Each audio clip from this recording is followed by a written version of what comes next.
Crazy as buong representing.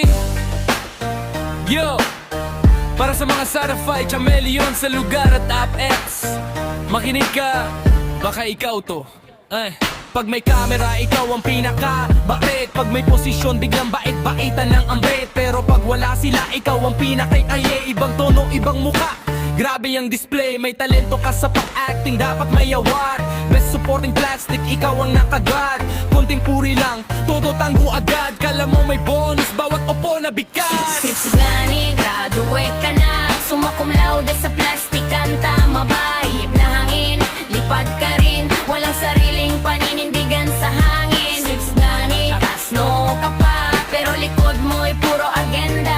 Real talk lang, walang personalan. Pero kung tinamaan ka, alam mo na yan.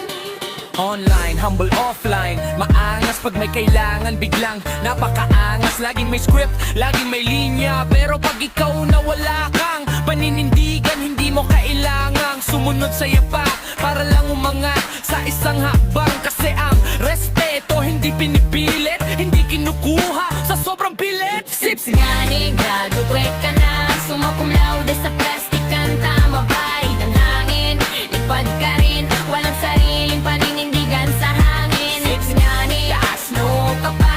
Pero likod mo'y puro agenda. Real talk lang, walang personalan. Pero kung tinamaan ka, alam mo na yan. Hindi ka masama, pero mali ang galawan. Puro pakitang tao, kulang sa laman. Kung tunay ka, di mo kailangan magbenta ng dignidad para sa pansamantalang pwesto. Gani, klase mo tapos na. Pero karakter mo bagsak pa rin sa marka. Mas okay ng tahimik pero totoo, kesa maingay pero puro plastiko. Shoutout Enigani, drop the